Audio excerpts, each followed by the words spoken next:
दोस्तों, वामपंथ एक ऐसा जहर है जो आपकी रगों में घुल जाए तो आपकी मौत होनी तय है।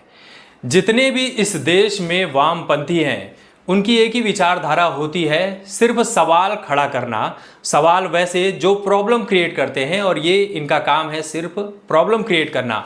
उसका सलूशन से कोई लेना देना नहीं है, समाधान इनको आता ही नहीं, इनको सिर्फ प्रॉब्लम देना आता है। इस देश में पूंजीपतियों के खिलाफ, जो हमारे बड़े बड़े बिजनेसमैन हैं, उनके खिलाफ इस तरह से बातें करना कि इन्होंने गरीबों का खून चूस कर अपनी जेब भरी है, देश को बर्बाद कर रहे हैं। पूंजीपति ही इस देश में गरीबों के असली दुश्मन हैं, यही देश के गरीबों का खून चूस रहे हैं। ये आपकी रगों में ऐसा जहर घोलते हैं कि आप अपने देश के खिलाफ बातें करने लगते हैं, आप अपने परिवार के खिलाफ बातें करने लगते हैं, आपको अपने परिवार से नफरत होने लगती है। सीधे और सरल शब्दों में कहा जाए तो ये लोग देश को बर्बाद कर देते हैं। एक ऐसा धीमा जहर है, जब तक पता चलता है तब तक आप बर्बाद हो चुके होते हैं।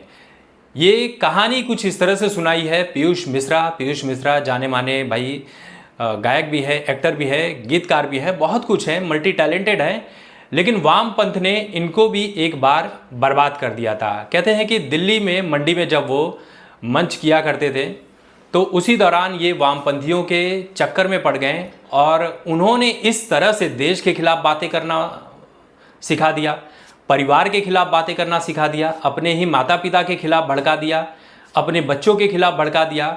धीरे धीरे मुझे समझ में आने लगा कि यार, मैं अपने करियर से दूर जा रहा हूँ, मैं अपने करियर में बर्बाद हो रहा हूँ। जिस चीज़ के लिए मैं बना था, जो चीज़ मैं कर रहा था, वो तो मैं कर ही नहीं पा रहा हूँ। और सबसे बड़ी बात, मैं अपने बच्चों से ही दूर जा रहा हूँ। एक पिता के तौर पर मैं ज़ीरो हो चुका हूँ। मैं अपने ही परिवार से नफरत कर रहा हूँ, अपने ही माता पिता से नफरत कर रहा हूँ। ये कहाँ तक सही है? और उसी दिन से मैंने वामपंथियों से दूरी बना ली।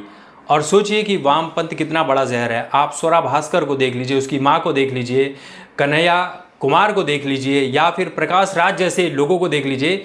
ये आपके धर्म के खिलाफ खुलकर बातें करते हैं, खुलकर बातें करते हैं, मतलब नफरत भरी बातें करते हैं, ताकि आपको अपने ही धर्म पर संदेह होने लगे। ये वो जहर घोलते हैं कि आप समझ ही नहीं पाते हैं। जब तक समझते हैं तब तक देर हो जाती है। हालांकि आज ज़माना जो है वो सोशल मीडिया का है, इनकी सारी पोल पट्टी सब कुछ सामने आ चुकी है। और प्रकाश राज जैसे लोग इस देश के लिए, सिस्टम के लिए पूरी तरह से जहर हैं। ऐसे लोगों से आप जितनी दूरी बनाएंगे उतना बेहतर होगा। तो आप सोचिए कि एक कलाकार जो आज इतने बड़े मंच पर है, इतना नाम है, पीयूष मिश्रा, जब वो ललन टॉप में आकर अपनी इस कहानी को सुनाता है सौरभ द्विवेदी के सामने, तो आप सोचिए कि उसके भीतर कितनी पीड़ा रहेगी और वो कितना बर्बाद हो रहा था और हो चुका था।